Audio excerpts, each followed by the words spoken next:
In this very, very short commercial break.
Thank you and welcome back to the final segment of the show for today.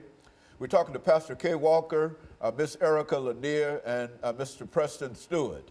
And Mr. Stewart, let us continue our conversation with you by having you to give us some information in reference to the issue of discipline in the school setting, because I think that many of us recognize that there's quite a problem in terms of discipline in the system. And so let's talk about it from that perspective. That's another area in which I'm very passionate about, is the fact that students are presenting certain types of behavior that they have to be disciplined and they have to be suspended from school. They put in school suspension. My concept is, and my theory is, that the average child who has been suspended from school or punished in any kind of way will have the attitude that I did the crime, I did the time, but your punishment didn't change my mind. So in some way, the school system has to convince that child that he is tomorrow's America and that the discipline problems he presents in school is standing in his way of his economics in terms of him being able to support himself in a way that's fruitful for him. All the children have a dream, and I think the first step is that each child in school should be helped and convinced in what his goal is. He should decide whether he's going to be a doctor, a lawyer, a nurse, even a mechanic, and have a goal in school. And when he acts up in school, let him know he's threatening the economics of his survival to the standpoint that, and once you convince a child of that he's, and show him that it's up, that it's his profit. It profits him to behave a certain way in school to his advantage, to have a certain attitude. And let him know that his attitude determines his altitude. And that you do certain things in the school that's uplifting, that's motivating, and inspiring. Mr. Lanier, when you think about the metropolitan school system and you think in terms of being a female, let's look at it from a female's perspective. What are some of the issues in the system within the framework of what we're talking about today? What are some of the issues in the system that young females are concerned about or should be concerned about? How does that work? I think a big factor, and especially since the Metropolitan Nashville Public School Board, as recently as this year, has updated policies on zero tolerance. And with the recent announcement that they're going to open up Twitter and these other elements, no one is looking at social media and how detrimental it is to all of our youth, but especially our young ladies. Bullying is totally different than when we were in school and they pulled our pigtails or, or pushed us or maybe tripped us. There are some very nasty things that are communicated about these young ladies and to these young ladies. And sadly, you know, we're hearing, you know, more, you know, attempts of suicide, and also, young ladies are not realizing that things that they may do at social media today, just as if you robbed a bank, will follow you in essence in the future. I have a friend who deals with student aid, and she said that one of the first things they do before they decide whether or not they're going to give a student any type of financial aid is they go out on social media to see what type of student this is. So you could be a straight A student, never got in trouble, but because of one single misjudgment on social media, you know, be passed over for financial aid, for a job, or numerous other things. You know, Pastor, I think that that's one of the things that we rarely think about in terms of how detrimental some of this can be to our young people. And Absolutely. You know, Dr. Haney, here's what we want to really have the Metropolitan Nashville Public School system feel. We want them to feel the presence of the Educational Committee of the NAACP, as well as the full backing of the NAACP when it comes to and relates to our children's education.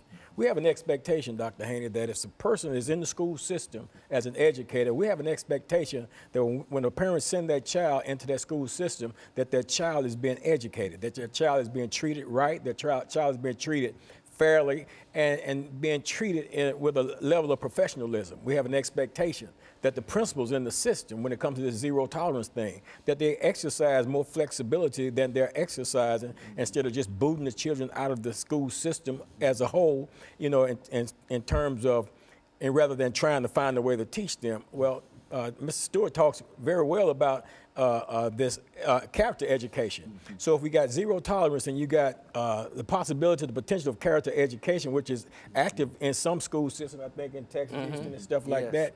But why not here in Metro? These are things that we want to see implemented within the Metro Nashville Public School system, because we want to be able to find a way to properly educate our children, and we want them to be educated by trained professionals who's going to act in a professional manner. It's not going to be disrespectful toward our children and the like, because if those things are happening, rest assured that the NAACP, we're looking, we're watching, we're going to be at your meetings, we're going to be in your face, we're going to be where we need to be so that we can guarantee that a child, a mother who sends her child, a father who sends his child to the school system, that they can have a reasonable assurance that when they go off to work and when they retrieve their child in the evening, their child has been exposed to an environment that cares, concern, and is properly educating that child. And we're not settling for anything less than that. This is what we expect, this is what we're moving toward, and this is what we're going to accomplish in this situation. Very good. Mr. Stewart, we've got about 3 minutes. Let's start off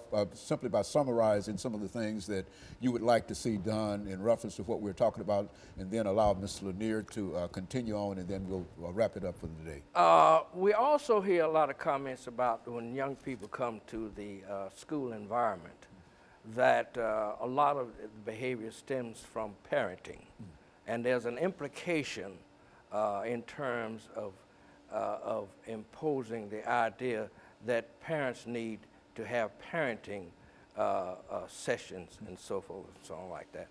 I would venture to say that any parent, you couldn't convince them they're not a good parent, no matter what kind of parenting they are and what kind of parenting style they have.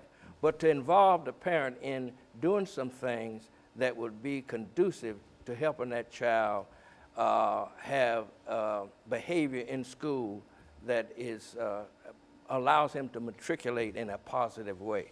In other words, have his dinner ready when he's home.